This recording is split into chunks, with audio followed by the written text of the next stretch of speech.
नमस्कार, स्वागत है आप सभी का मध्य प्रदेश की खबरों में और मैं हूं आपके साथ ज्योति। चलिए रुक करेंगे खबरों का। मुख्यमंत्री निवास में पत्रकार समागम का आयोजन किया गया। सीएम शिवराज सिंह चौहान ने इस मौके पर संबोधित भी किया। क्या कुछ कहा उन्होंने, आपको चलिए सुनाते हैं।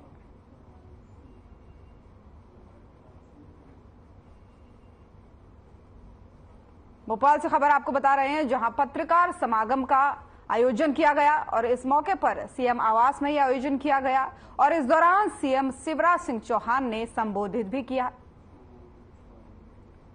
समागम के दौरान की तस्वीरें आपको दिखा रहे हैं, जहां पत्रकार समागम का आयोजन किया गया। मध्य प्रदेश के भोपाल में ही समागम का आयोजन किया गया, जिसमें सीएम शिवराज सिंह चौहान ने संबोधित किया।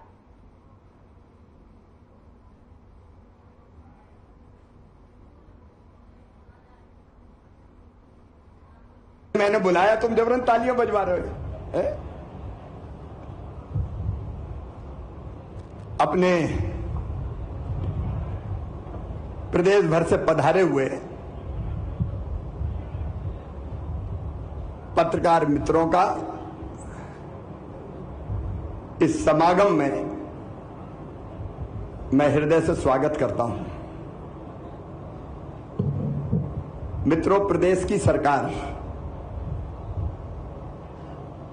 के दो ही लक्ष्य रहे हैं। एक, मध्य प्रदेश का विकास और दूसरा, समाज के विभिन्न वर्गों का कल्याण और अनेकों कल्याणकारी योजनाएं समाज के अलग अलग वर्गों के भाई और बहनों के लिए प्रदेश सरकार ने बनाई है। मित्रों, मैं अच्छी तरह जानता हूं और केवल जानता नहीं हूं, अंदर से महसूस करता हूं कि पत्रकार, मीडिया लोकतंत्र का आधार स्तंभ है और हमारे पत्रकार मित्र दिनों रात परिश्रम करते हैं। अनेकों कठिनाइयों के बीच वो सही समाचार जनता तक पहुंचाने का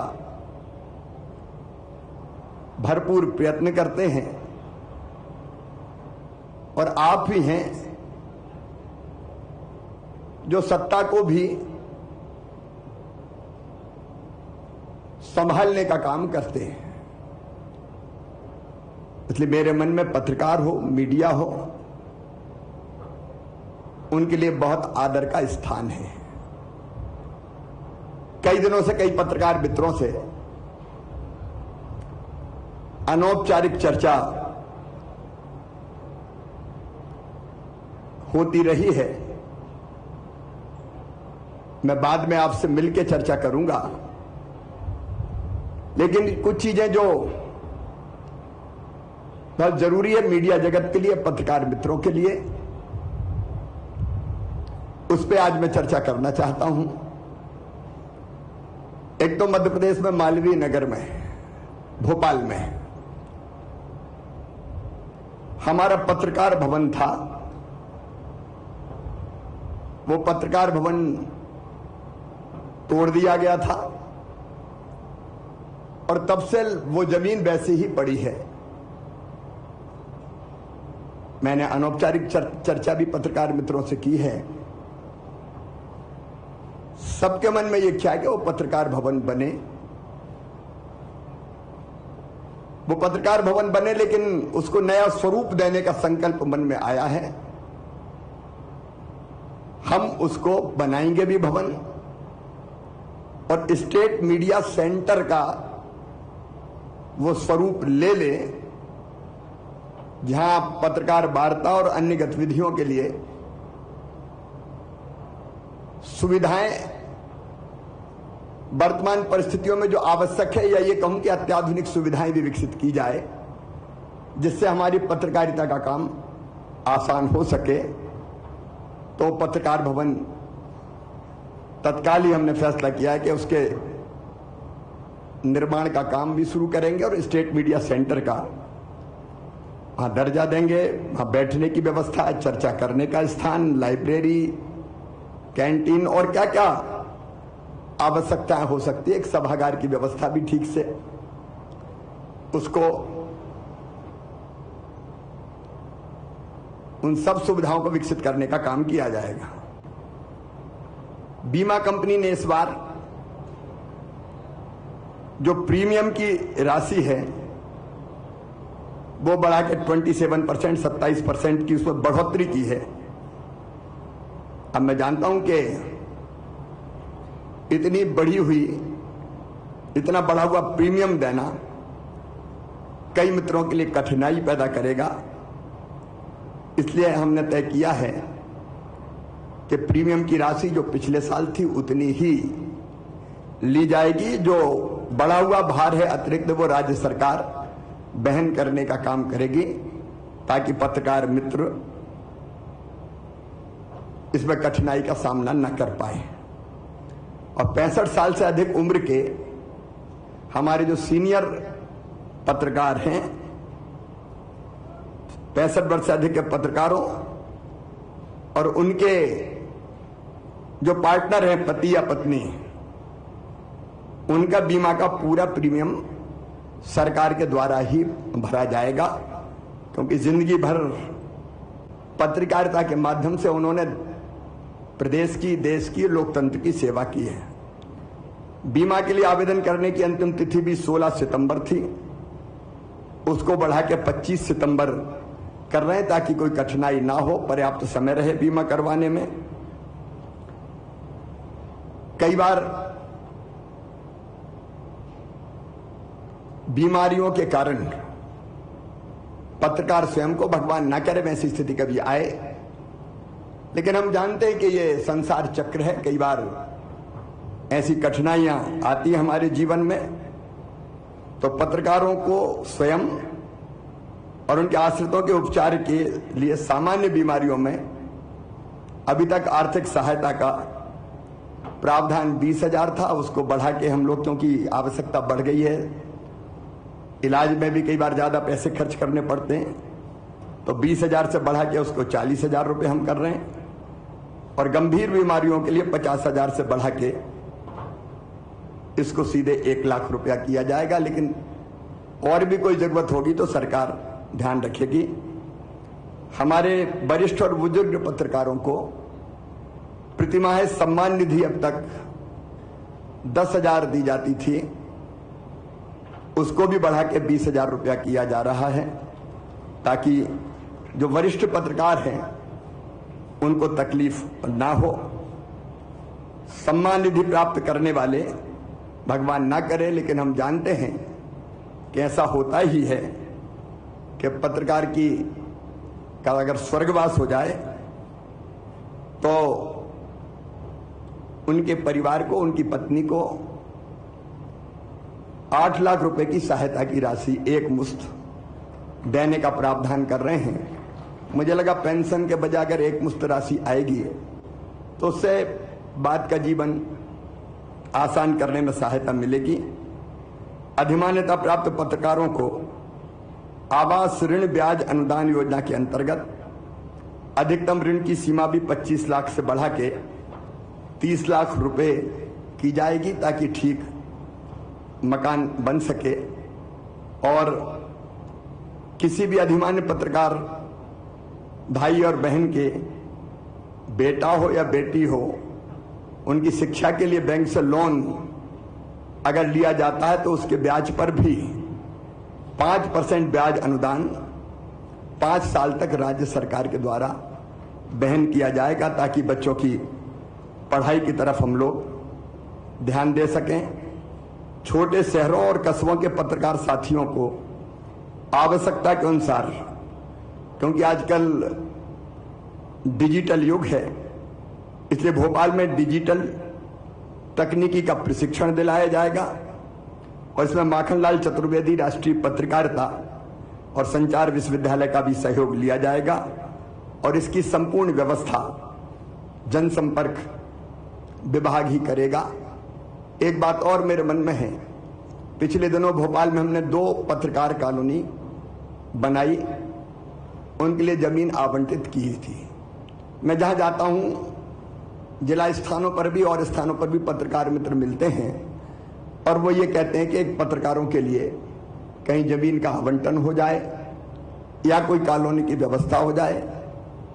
माननीय सर्वोच्च न्यायालय के फैसले के कारण कुछ कठिनाइयां बीच में आई है, लेकिन हम रास्ता निकालकर जहां ऐसी हमारी सोसाइटी है उनको, पत्रकारों को, सोसाइटी को जमीन देने की हम व्यवस्था करेंगे। उसके लीगल जो भी रास्ता होगा वो निकाल के, ताकि भोपाल जैसी बाकी जगह भी जहां जहां आवश्यकता है धीरे धीरे पत्रकारों के मकान एक कॉलोनी में बनाने की व्यवस्था की जा सके। और एक बात और मैं कह दूं अंत में, फिर हम लोग अनौपचारिक चर्चा करेंगे, मिलेंगे, कि इस चुनाव के बाद भी हम ही रहने वाले हैं, लेकिन ये सब चीजें पहले ही पूरी कर दूंगा मैं, और बाद में भी इसको आगे बढ़ाने का काम भी हम ही करेंगे। एक बार मैं फिर आप सब मित्रों का, पत्रकार मित्रों का हृदय से स्वागत करता हूं और अभी मैं अनौपचारिक चर्चा के लिए आपके बीच में उपस्थित रहूंगा।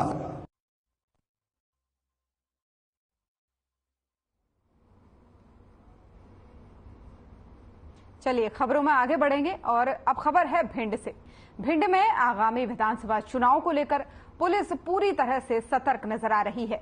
वहीं SP Manish Khatri, additional SP Sanjeev Pathak के निर्देशों पर यहां पर लगातार चेकिंग अभियान चलाया जा रहा है और जहां लाहार थाना प्रभारी वरुण तिवारी के मार्गदर्शन में मुखबिर की सूचना पर लाहार पुलिस ने शाहपुरा मोड़ पर ब्रांडेड अंग्रेजी शराब से भरा हुआ एक ट्रक पकड़ा है। वहीं शराब की खेप के साथ एक आरोपी को भी गिरफ्तार कर लिया गया है। तस्वीरें आपको दिखा रहे हैं। दरअसल शराब माफिया ब्रांडेड अंग्रेजी शराब खाद बीज की बिल्टी के नाम पर मेडिसिन के कार्टून में भरकर ट्रक के द्वारा राजस्थान की ओर से भिंड के लाहार की ओर ले जा रहे थे। ट्रक में अंग्रेजी शराब की 604 पेटी बरामद हुई, जिसकी कीमत तकरीबन 1 करोड़ 5 लाख रुपए बताई जा रही है।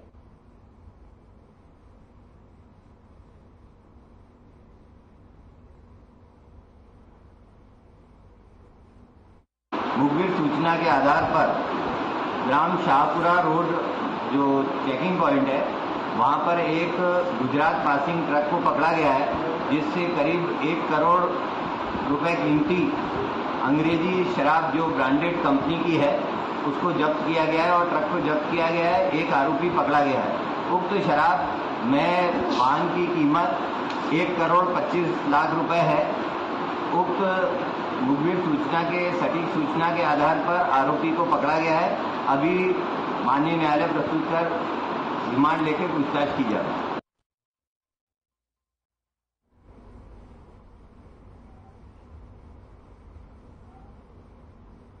अब खबर भिंड से है, जहां भिंड के पुरानी गल्ला मंडी में किसानों को खाद वितरण किया जा रहा है, जिसमें बड़ी संख्या में सुबह से ही किसान दूर दूर से आते हैं और लंबी लंबी कतारों में लगे रहते हैं। लेकिन कुछ लोग जो बगैर लाइन के अंदर जाकर पर्ची काटकर खाद की कालाबाजारी कर रहे हैं, इसको लेकर आज किसानों ने हंगामा कर दिया। कांग्रेस नेता भी किसानों का साथ देने के लिए यहां पहुंचे, जहां कांग्रेस नेता ने भी आरोप लगाया कि भाजपा सरकार में जमकर खाद की कालाबाजारी हो रही है, किसानों को परेशान किया जा रहा है और किसानों को समय पर खाद बीज नहीं मिल रहा है।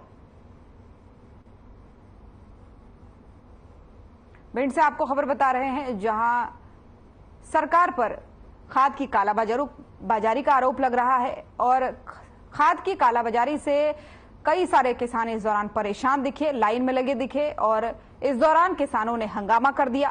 कांग्रेस ने इनका जमकर समर्थन किया और सरकार के खिलाफ नारेबाजी की। जिस तरीके से किसानों को खाद मिलने में परेशानी हो रही है, ये सारी बातें वहां पर रखी गई और इन मुद्दों को लेकर के मौके पर हंगामा भी किया गया।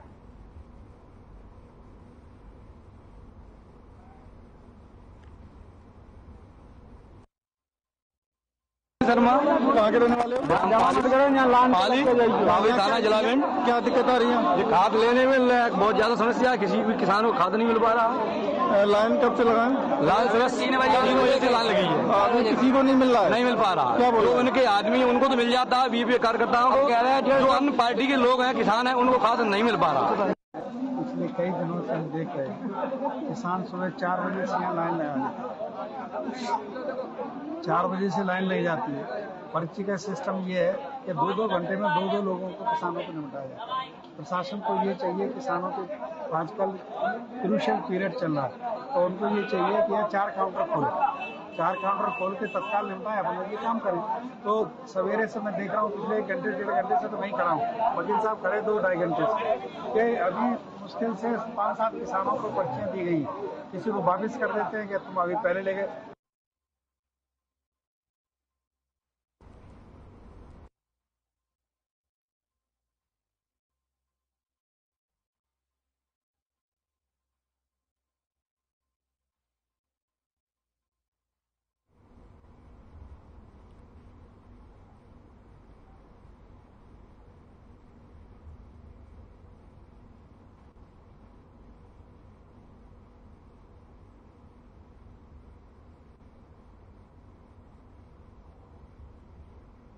कम वर्षा के चलते किसानों की फसल सूख चुकी है।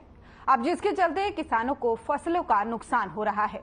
वहीं किसानों की फसल लगातार खराब हो रही है और फसल की समस्या को लेकर कांग्रेस नेता उत्तम पाल सिंह आज किल्लौद जनपद पहुंचे और यहां उन्होंने इस बारे में चर्चा की। यहां पर उन्होंने किसानों की समस्याओं को सुना और साथ ही इसको लेकर के एक सभा भी ली और इसके बाद से रैली निकालते हुए किसानों की परेशानियों को उन्होंने सुना और साथ ही किल्लौद में वहां पर कार्यालय वो किसानों को लेकर के पहुंचे और यहां पर राज्यपाल के नाम एक किसानों की फसल खराब होने को लेकर के ज्ञापन सौंपा गया। पुनासा से खबर आपको बता रहे हैं, जहां पर ज्यादा वर्षा की वजह से किसानों की फसल सूख रही है और इस नुकसान को लेकर के आज किल्लौद पहुंचे उत्तम पाल सिंह और राज्यपाल के नाम ज्ञापन सौंपा।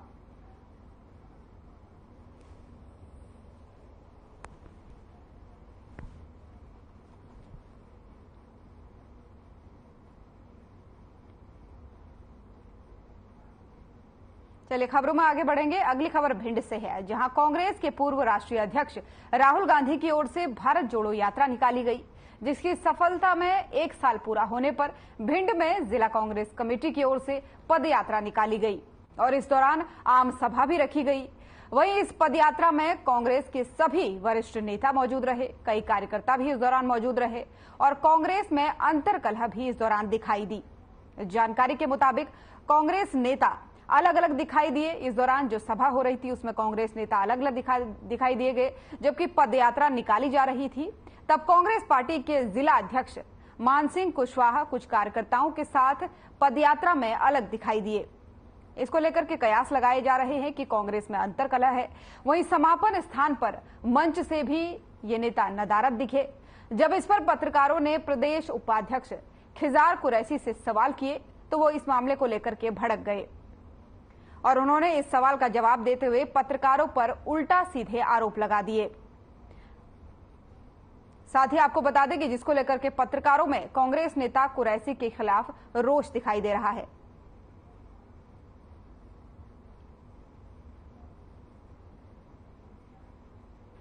भिंड से आपको खबर बता रहे हैं, जहां भारत जोड़ो यात्रा की सफलता के 1 साल के बाद एक रैली का आयोजन किया गया, एक सभा का आयोजन किया गया, लेकिन इस दौरान कांग्रेस में ही अंतर्कलह देखने को मिली। कुछ नेता अलग थलग होते दिखाई दिए और इसको लेकर के जब कांग्रेस नेता से सवाल किए गए तो वो उल्टा पत्रकारों पर भड़क गए और उनके इस बयान के बाद से पत्रकारों में उनको लेकर के काफी रोष दिखाई दे रहा है।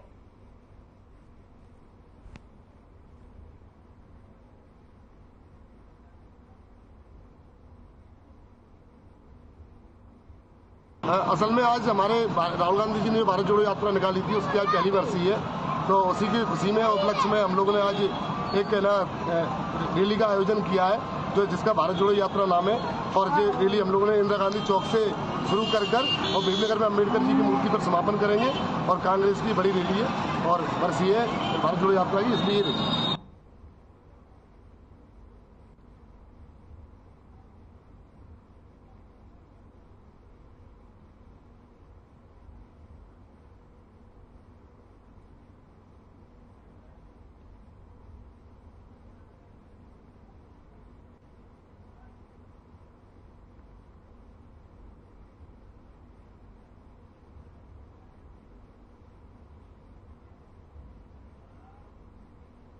चलिए रुक करेंगे अगली खबर का। बीड़ सिंगाजी मार्ग पर Madhya Pradesh power generating company के द्वारा रेलवे के ठेकेदारों से बनाए गए करोड़ों रुपए की लागत के अंडर ब्रिज में दरारें पड़ गई हैं और इसको लेकर के काफी परेशानियां लोगों को हो रही है, जिससे पानी निकल कर आ रहा है और जिसके बाद से करोड़ों रुपए के निर्माण कार्य पर पानी फिर गया है और इस निर्माण कार्य को लेकर के सवाल भी उठने लगे हैं और साथ ही साथ पानी के अंडर ब्रिज पर तालाब जैसा मंजर दिखाई दे रहा है, जिससे लोगों को काफी परेशानियां हो रही है, जिसके चलते लोग यहां भारी परेशानियों से जूझ रहे हैं और अंडरपास जो ब्रिज है वो बिल्कुल तालाब में तब्दील हो गया है। इस अंडर ब्रिज से निकलने वाले 7 गांव की जनता को करोड़ों रुपए खर्च होने के बाद भी इस तालाब के अंदर से निकलना पड़ रहा है, जिसके कारण उनको इस अंडर ब्रिज को पास करने में काफी सारी परेशानियां हो रही है। वहीं ग्रामीणों ने इस निर्माण कार्य की उच्च स्तरीय जांच कराने की मांग भी की है।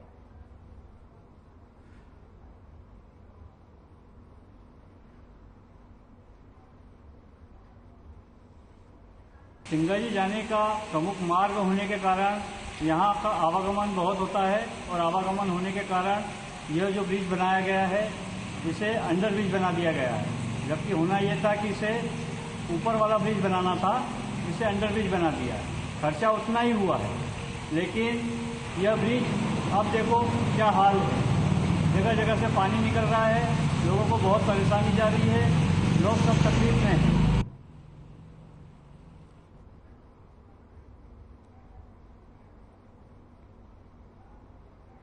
मध्य प्रदेश की खबरों में फिलहाल इतना ही। नमस्कार।